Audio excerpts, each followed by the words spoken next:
Welcome to the Rise Above Show, presented by RoofCON. My name is Diego Dante, and I'm thrilled to bring you inspiring conversations with some of the most innovative and bright minds in our industry. From business and entrepreneurship to personal development and growth, we'll explore the strategies, insights, and stories that have helped our guests rise above challenges, overcome adversity, and achieve their goals. So sit back, relax, and join us on this journey of empowerment, inspiration, and discovery. This is the Rise Above Show.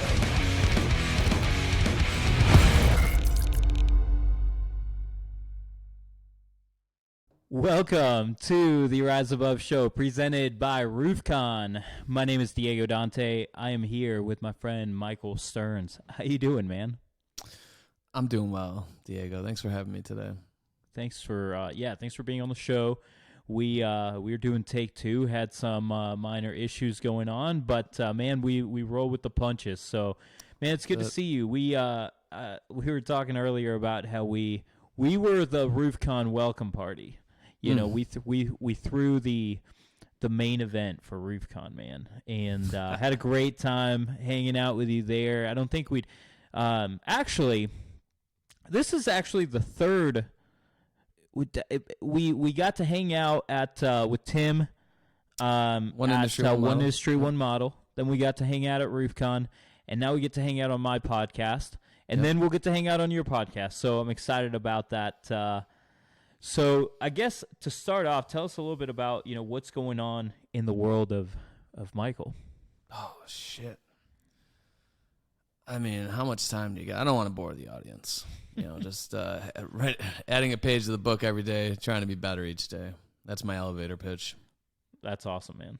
Yeah. So I was, I had asked you earlier, we did a deep dive on your LinkedIn, and I said, you'd been in business for 100 years according to LinkedIn, and so, give us some of that 100 years of wisdom in building websites. I mean, you can't teach experience, right? So, I mean, we've been there, done that, right?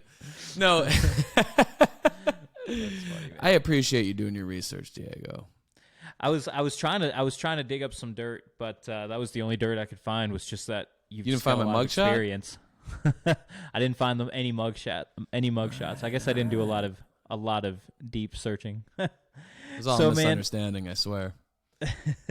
So we were chatting about how I think just yesterday was just one of the experiences with this, but I've seen this a bunch of times where people go in these groups. We've got our Facebook group, the Roofing and Solar Community.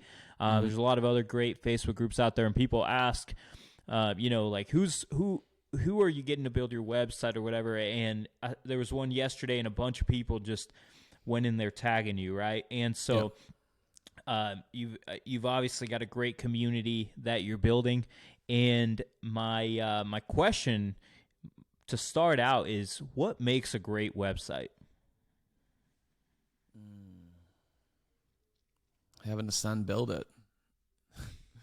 So, like, the way that I've always looked at it, and I think the way that more people should look at it when they're building a website is, like, one, you want to be different, but two, there's distrust between your target market and your business inherently as a contractor, and it's okay. Don't ruffle your feathers. I deal with it as a marketing company because the only one that's less trustworthy than a roofer in a homeowner's eyes is a marketing company in a roofer's eyes. So it's all good. Like, I can empathize. And what we want to do is, regardless of how that prospective customer is getting your website, we want to get them to trust you. And there's a bunch of different ways they can do that. And there's a lot more ways that you can lose trust. So, you have the aesthetic, which is like, wow, this is pretty.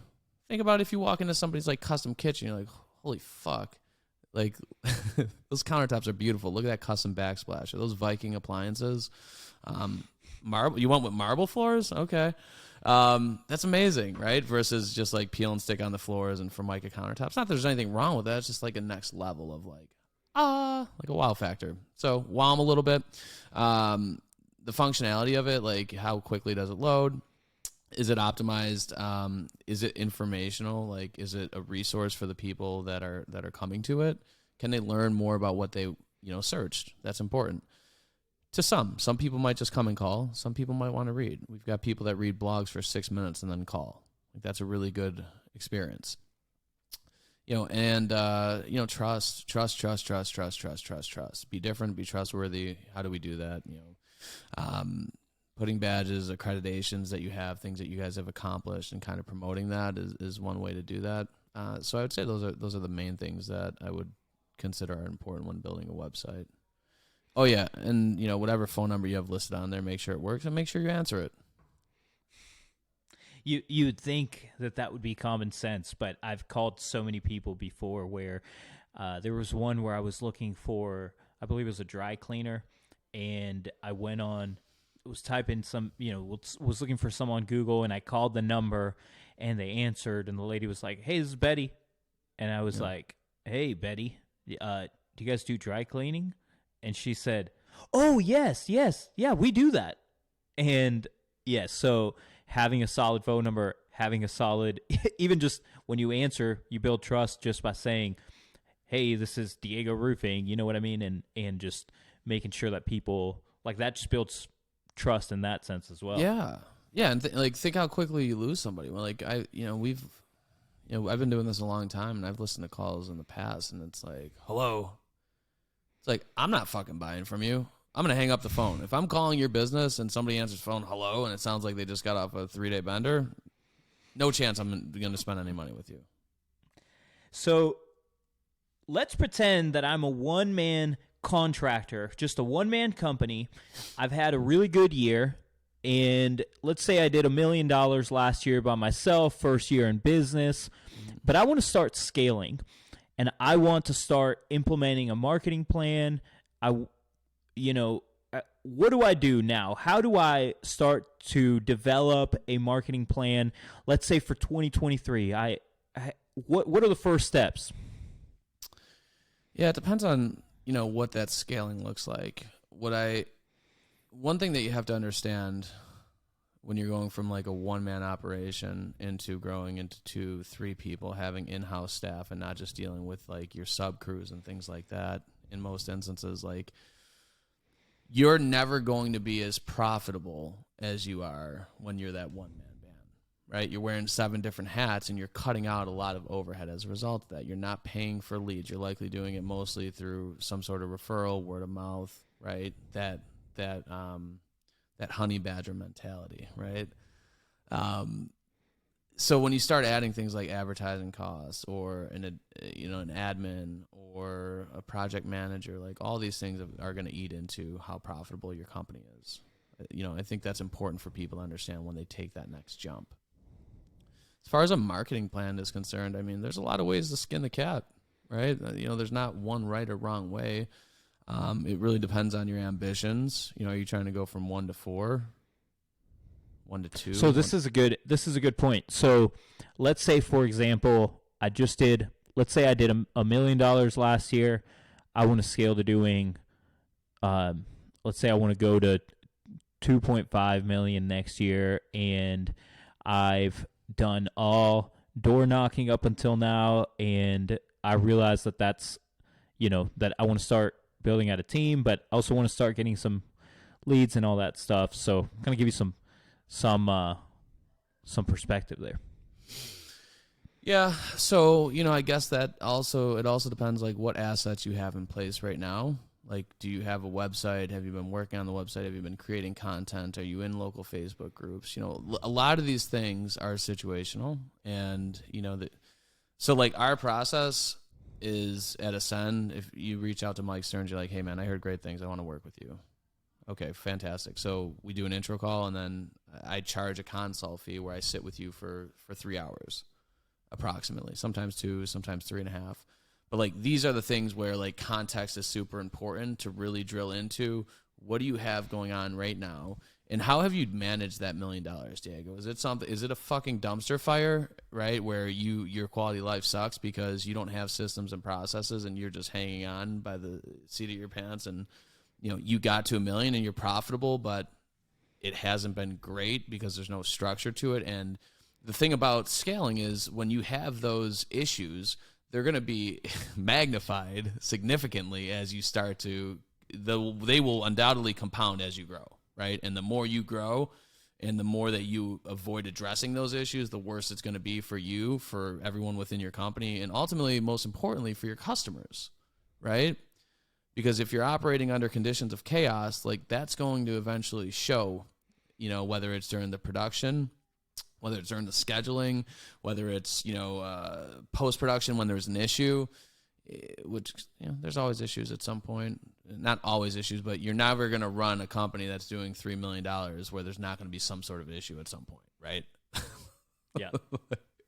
Probably make that case at $1 million. But at any rate, we do that because it's really, really, really, really, really important to understand full scope, like what you guys are doing, what you're not doing, and what you can do, system, process, and then advertising wise. And we really like to educate, our prospective audience as well, right? I want you to understand what SEO is, what Google Ads are, how you can check in with somebody who you're paying, even if it's not us, right? If you decide that you're going to do business with us based on that conversation, we're going to credit back that consult fee to whatever you do. But it's really important for us, you've got to take these things very seriously. And too many times people take I'm just going to pay you approach. That shit doesn't work. So this is a great point. So a lot of times we feel like we can just outsource the things that we're not great at. Mm-hmm. And let's use marketing as the example. Let's say if I don't know anything about marketing, I see a lot of people that are just, I'm just going to pay this marketing agency, however much per month, and I'm not going to have to knock doors again, and all my issues are going to be fixed. When in reality, in my opinion, you should be outsourcing the things that you should have at least some sort of sense of how that works prior to you outsourcing that out. So then if something goes wrong, or if you want to tweak things or whatever, you understand why it's not working, at least at a general sense, right? Like maybe you don't have to understand exactly point per point how SEO works, or maybe you don't understand exactly how to do it yourself, but at the very least you should have an understanding of what it is and why you need it, how long it's going to take, all those general things, right? Yeah. I mean, otherwise, how do you hold somebody accountable? Right? Yeah. Like everybody, and that's something where a lot of people got to look inward as, contractors. There's plenty of resources out there and there's information overload, so it's hard to find trustworthy resources. But, there's a lot of people that put a lot of time, energy, and effort into making like content to bring eyeballs to problems that people are having and like find that stuff. If you do a consult with us, we're not going to teach you SEO. We're going to give you enough information so that you have that baseline understanding to know if there's 100 different key performance indicators, which ones are important, which ones should I be paying attention to in that context, how long should this take, that take, and what should be being done routinely in order for me to progress, right? So it's not a matter of, hey, I want to teach Diego everything about SEO, but I want you to have an understanding. I want to show you our process and what you can expect. And, if especially something where there's such fluidity in pricing. We do SEO for $500. We do SEO for $5,000, and nobody knows what that entails, right? But, you peel it back, and it's like, okay, well, this dude's pitching me like, a 30-year-old organic shingle that was discontinued 20 years ago, and this dude's pitching me F-Wave.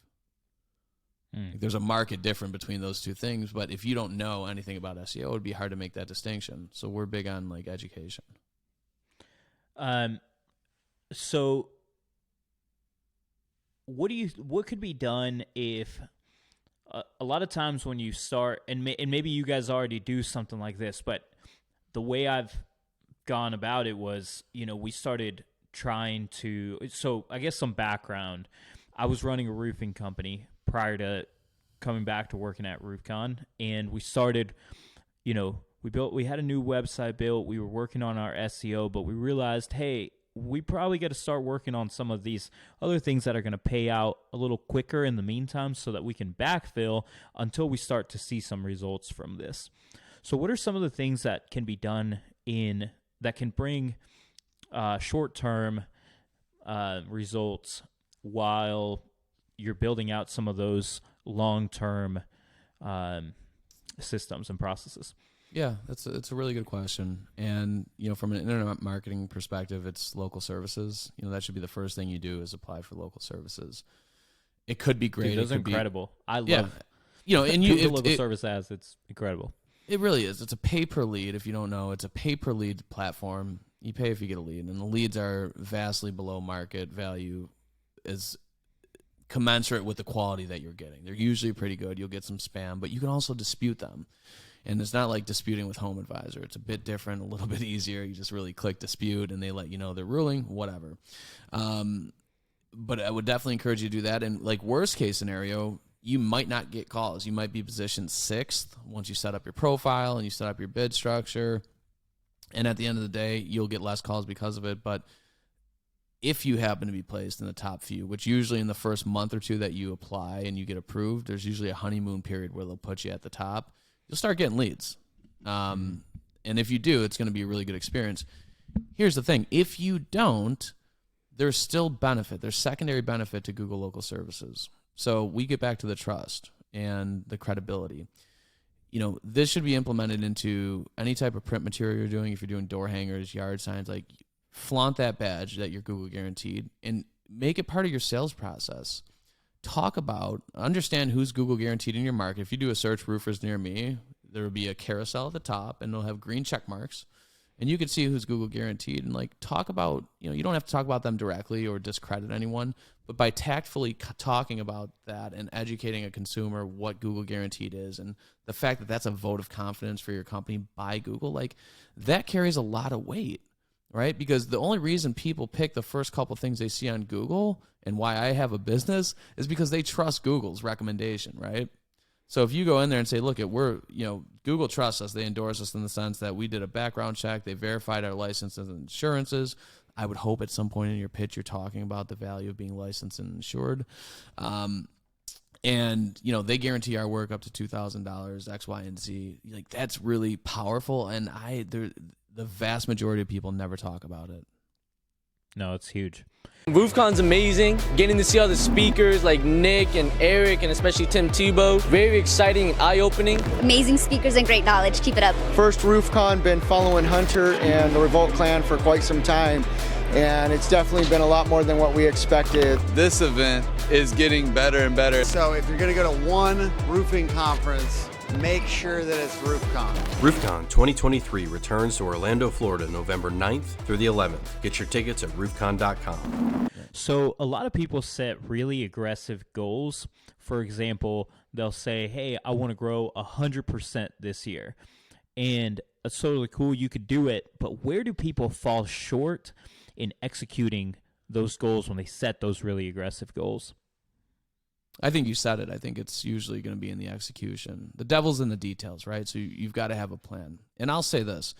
Planning and setting goals can be just as much a detriment to you as it can be a benefit. So I'll give you, for instance, something that comes to mind. I used to work in sales, and they would set these preposterous goals for a contest. That shit would shut us down. It's it's insulting for you to try to motivate us under these pretenses where we don't feel like there's any plausible situation where we can actually hit these, right? So while setting a goal should motivate people and it should give you a target, it was doing the exact opposite. So I'll say that. But you can, you want to go to $1 million to $2 million, it's perfectly feasible, but you got to have a plan, set up a plan, and reverse engineer it. Look at your data. What did you do to get to $1 million? How did you get there? Was it by it was only knocking on doors? How many roofs did it take? What was your average ticket?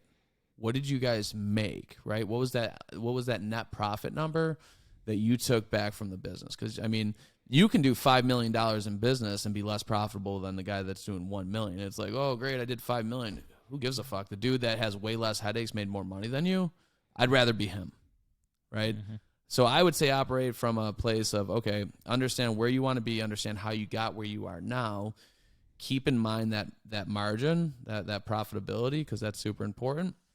And then, reverse engineer a roadmap as far as, if it took me X amount of, opportunities to get X amount of deals, okay, now in order to double that, I need double the opportunities. So how am I going to get them? I need to figure out how I'm going to get 100 opportunities this year.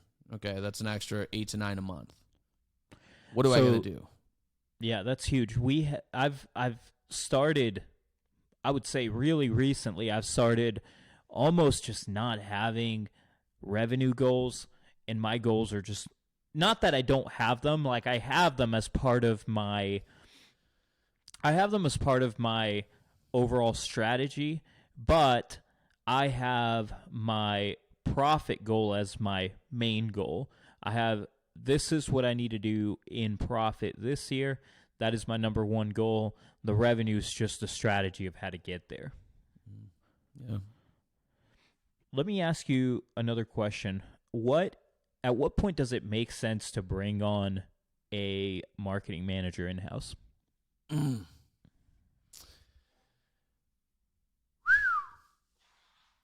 It depends, Diego. It really does depend. So this is what I'll say. A lot of, I see a lot of people post, and I've talked to people in the past where they think their marketing manager is going to be able to run their Google ads, do their SEO, do their Facebook ads. And it's like, if you find that person, I'd be incredibly happy for you. But somebody who does things very well at a high level is not likely going to be doing all of those things. And if they're able to, they're probably running their own company. So I think it's important to understand like what a reasonable expectation for a marketing manager is. Have, just like any other employee, clearly defined roles and processes and realistic expectations. As far as a revenue point, I don't know that there's a steadfast number where it's like, okay, this is when it makes the most sense. If you're doing $2 million, you probably don't need a marketing manager. So I agree. I think that it makes more sense as a small company. I feel like having a marketing coordinator who's, when you get to the point where you're doing so much stuff that you're not able to go out there and take photos of your builds and do that type of stuff, having like a marketing coordinator or like a media manager of some sort, that could be almost a better hire when you're running a smaller operation, and then having some sort of agency working in the background, working on the bigger things. Because to your point, like I think that the people that are just really good at that stuff are probably going to be running their own agencies, right? So it just makes I think it is very beneficial once you're not able to go out and do some of those things, posting to your social media and taking photos of your builds and making sure, and maybe that's not even your forte, right? Maybe you're really good at selling the jobs and doing all this stuff, but you want to take all your branding to the next level, and you say, hey, I'm going to get someone who's really good at that portion of it and bring that person in-house. Yeah, and I think there's a few different opportunities where you can accomplish what you need to accomplish to maintain being relevant, like on those platforms and things like that when you're a young company. So part of that is like the sales team, if we give them guidance and hold them accountable, they should be able, you're using company cam, you should be able to get photos. Photos shouldn't be an issue. Like, will you have cinematic quality video? Probably not, but that's okay. I would encourage you to put a process in place to have them get video too, especially if they're in a store market, they're doing like inspections, finding damage, chalking up the roofs, whatever, like get that on video. Doesn't necessarily have to be the owner sitting here like this. If you have an office manager, an administrative assistant, you can set aside, you can use a tool like, for instance, SEMrush, SEM Rush. They have a social media poster where, I don't know, I think it's like $80 a month. You can connect your Google business profile, your Facebook, your Instagram, all your different platforms, and you can create posts with pictures, descriptions, hashtags, calls to action. I mean, you could sit there on a Friday morning and say, hey, every Friday morning from 8 to 10, your job, what I want you to be doing is this, right? And you likely wouldn't do it from Friday to 8 to 10, but the point is you would create a process around it. And, 15 minutes every day you're going to do this, or 2 hours on one day you're going to do this, and you have them create, pull shit from company cam, write a couple sentences about it, and have it cross-post all those different platforms. So you have the sales team doing the photo side, you've got somebody else in office doing the posting side, and honestly, it's really not much of a workload addition to anybody. And now you've just saved X amount of dollars. The other thing is hire, you can go to local universities, email the departments, the department head of the art department and say, hey, like, we're looking for a videographer. We're looking for somebody to help with our social media content for the marketing department. email the chair of that department and get a conversation, dialogue going about, whether it's an internship or recent graduates. Get help for cheap. So I'm going to quote you from Facebook, okay? I found a good quote that you had, and so I'm going to read it to you, and I want to expound on this. So you said, much like you can't outwork a bad diet, you can't outmarket or advertise a poorly ran business. So my question to you is, how do you know that your business is not being ran well, and what can you do about it? Oh, God, I think the list would be shorter of how you know. Yeah, so what are some tall tale signs of a business that's not being ran well?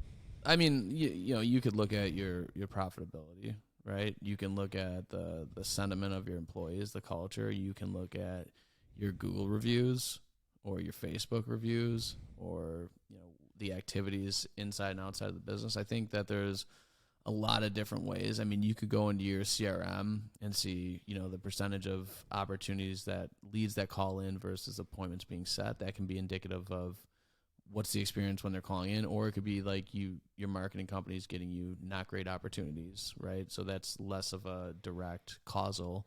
But like you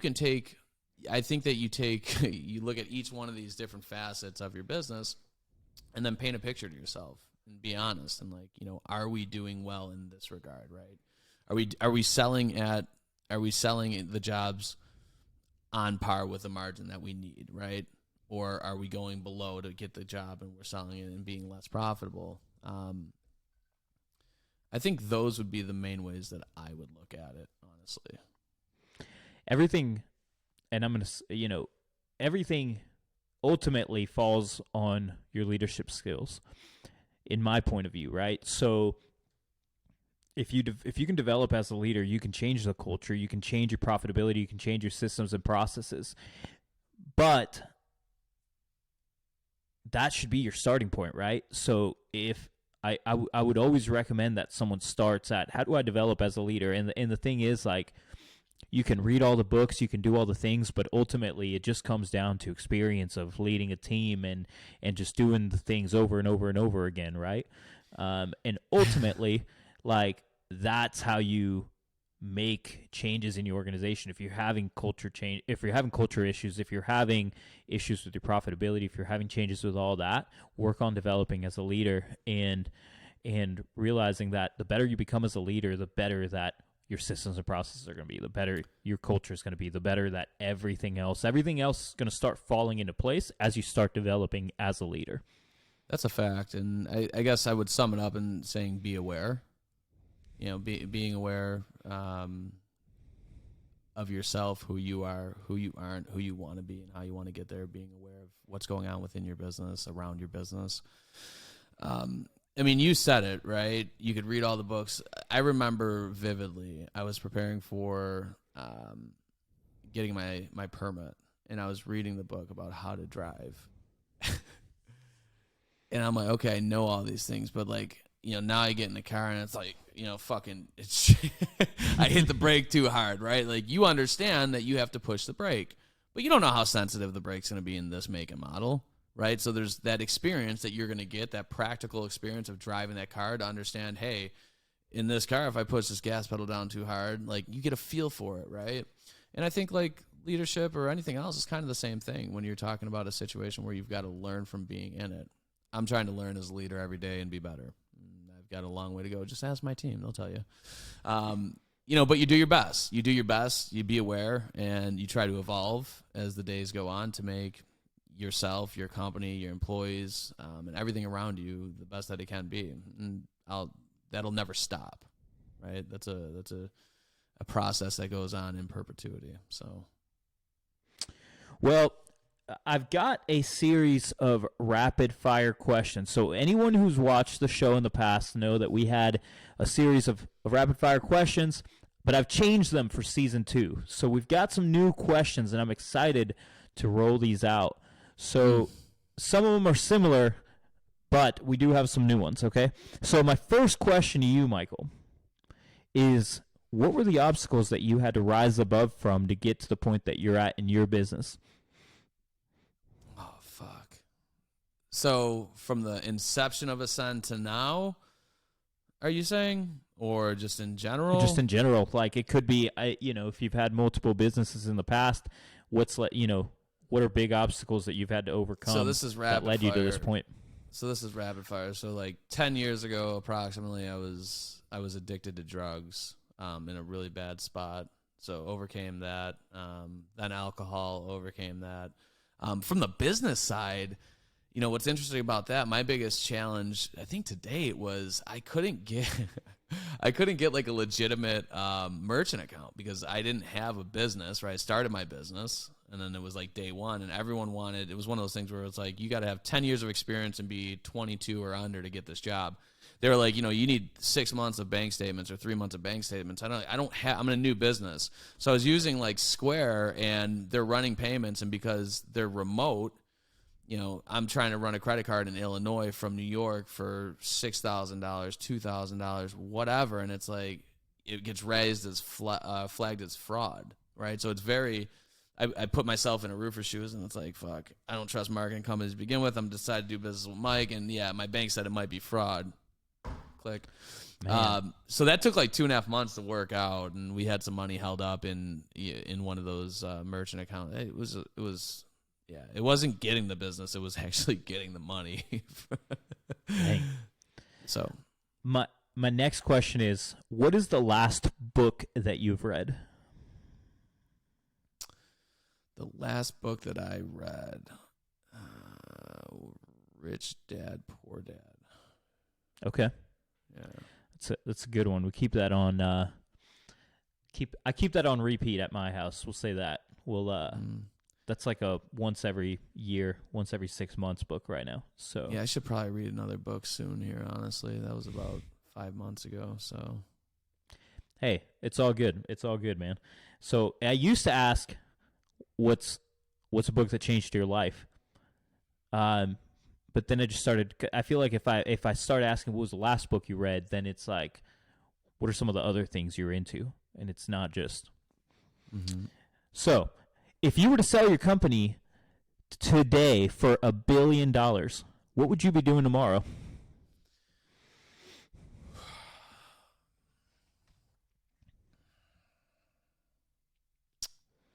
$1 billion. Be figuring out with my accountant what my tax liability is, because I'm an anxious person. I'd want to get that out of the way. Outside of that, dude, honestly, I would probably, take my family on a nice vacation. Whether that be a week, 2 weeks, whatever. And from there, I'd probably figure out what business I'd be starting next. I don't see myself as ever like stopping. Even on vacations, like when I'm away from home, and I usually still work, but I'm working less. It's kind of like after a few days, I'm like, okay, I need to get back in there. So like retirement for me, I can't imagine, just like hanging out every day. And maybe as I grow older, that'll change. But right now, yeah, that'd probably be my answer. Take a nice vacation, get a house, buy a house somewhere that's warm, like Austin or Tampa. I'd probably buy a house in Tampa, so I wouldn't have to fucking sit through Buffalo winters anymore. That last storm got to you, right? Yeah, it hits different when, like, you literally feel like you might die when you're driving. You can't see a goddamn thing. It's crazy. Man. All right, here's my last rapid-fire question is, what is the best career advice that you've received?